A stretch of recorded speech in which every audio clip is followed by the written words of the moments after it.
Continuando con un nuevo episodio de nuestra serie 52 días de Good News, episodio 35, hoy vamos a reflexionar y a meditar en torno a la gran fiesta del Corpus Christi, es decir, del cuerpo de Cristo. Lo primero que quería comentar, una recomendación a nivel de laicos, y no es una crítica, sino es una manera también de tener cuidado con hacer una secta o hacer de una secta un carisma. Es muy enriquecedora la experiencia de un día estar en un carisma X, otro día dentro de la misma iglesia católica, escuchar misa con otro estilo, otra forma. Hoy tuve la oportunidad con mi familia de ir pues a escuchar misa en una iglesia aquí en Caracas, Venezuela, en el estado Miranda propiamente, que es más que todo hacia Baruta, en La Tahona, que es la iglesia La Sagrada Familia, que queda en La Tahona. Esa iglesia pertenece al carisma de Opus Dei, de San José María Escrivá de Balaguer. Así como eso, les puedo hablar de las bellezas de los agustinos, la belleza de los redentoristas, en cuanto a los oficios litúrgicos de la misa. He conocido otros carismas, pero estoy centrándome un poco ahorita en los carismas litúrgicos. Cuando tú vas a escuchar misa, a donde vayas, la liturgia es la misma. Nosotros estamos bajo la liturgia latina, y ciertamente los oficios, las lecturas, las oraciones son las mismas. Pero si hay cosas que a razón de esa experiencia pues te permiten ir creciendo en la fe, y por lo menos hoy como un aprendizaje de vida, yo no sabía que para la fiesta de Corpus Christi estaba la secuencia, algo que se llama la secuencia, que además compuso Santo Tomás de Aquino. Es una hermosa secuencia del Corpus Christi de Santo Tomás de Aquino. Santo Tomás de Aquino fue el que se le asignó, se le encargó en su momento la tarea de esquematizar, por usar un término, la liturgia de la misa. Y él crea esta secuencia. Pero bueno, vamos primero con lo que atañe. El Evangelio de hoy, tomado de San Marcos, capítulo 14, habla justamente del momento en el que Jesús con sus discípulos se sienta a la mesa, manda a preparar la cena de Pascua, la última cena, y a partir de allí, pues dando gracias, toma estas especies del pan y el vino, pronuncia las palabras "este es mi cuerpo y esta es mi sangre", y además lo establece como un memorial. Cuando la Iglesia Católica repite esto día tras día, está recordando el sacrificio de Jesús, que no es otro que hacerse como ofrenda viva al Padre para el perdón de nuestros pecados. Y eso no es que ocurrió en la cruz, nada más en el pasado, eso lo explicaba el Padre hoy, sino que cada domingo, cada misa, se hace una nueva ofrenda y Jesucristo sigue cargando con nuestros pecados. A mí eso me encantó. Pareciera que en estos tiempos estamos migrando de lo dogmático a lo simbólico, y pareciera que hay cosas que nos olvidamos que al ser dogmas, pues son verdades de fe que no solamente no estamos llamados a alterar, no solamente no estamos llamados a reinterpretar, no estamos llamados, sino que estamos llamados a vivir, a enseñar y a con fidelidad transmitir de generación en generación. El Padre explicaba en la homilía que hasta el siglo XIII esto del cuerpo de Cristo fluyó perfectamente. Entre las comunidades cristianas no había este debate de si esto era verdad o no, o qué tanto, cómo era esto. Hoy lo explicaba un sacerdote en una de las redes sociales, el padre Fray Nelson Medina, decía que el misterio, cuando tú hablas de un misterio no es para que nosotros nos pongamos a descifrarlo, es que eso no lo vamos a entender, lo vamos a vivir. Nosotros seguimos viendo pan y vino, pero justamente allí está el misterio de la transustanciación. Estas dos especies son, no que sean simbólicamente, es que son el cuerpo y la sangre de Cristo. Además, han existido muchos milagros eucarísticos. En Venezuela hubo uno en el santuario de Betania. Hoy reposa esta hostia con las hermanas agustinas Recoleta en Los Teques, una hostia que sangró y que, como muchos estudios donde se ha dado el mismo fenómeno, la sangre sigue arrojando, que es ave, la sangre de Dios o de Jesús en este caso, es ave.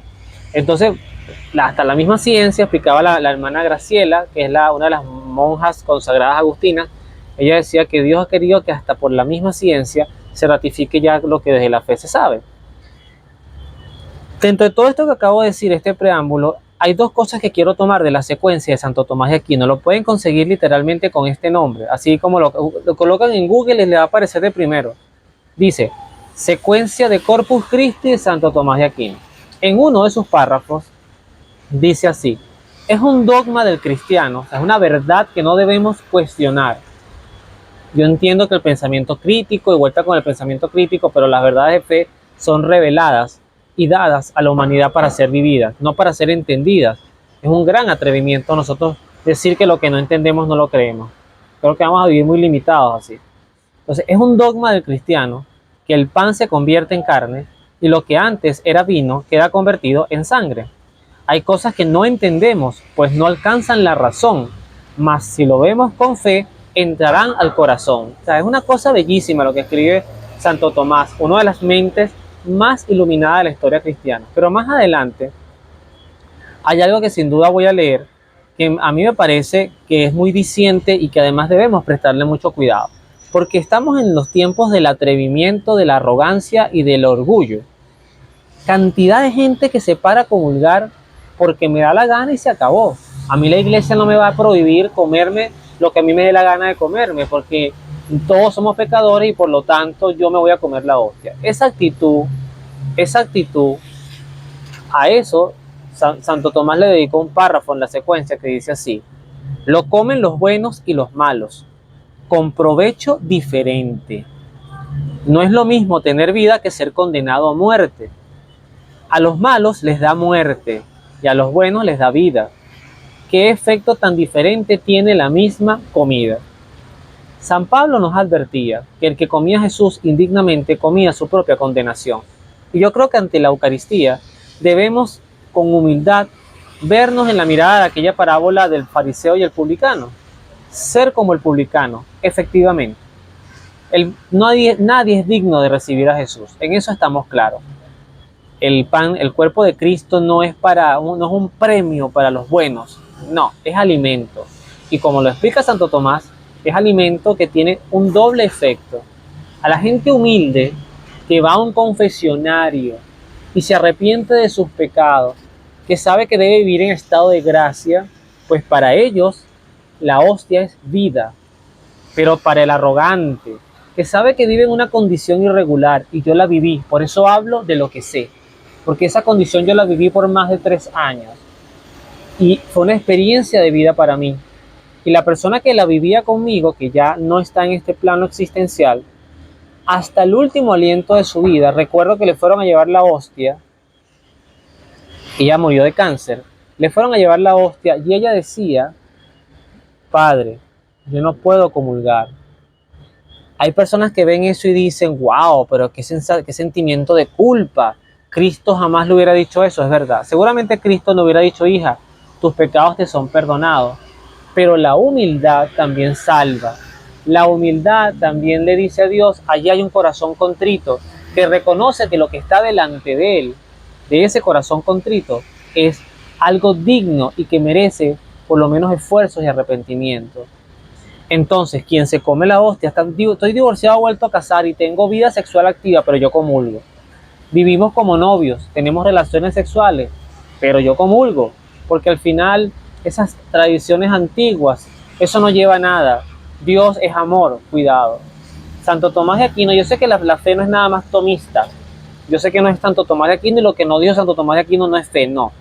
La fe fue nutrida en su tiempo, siglo XIII, por un gigante que Dios así lo quiso y por algo se le reconoce doctor angélico de la fe.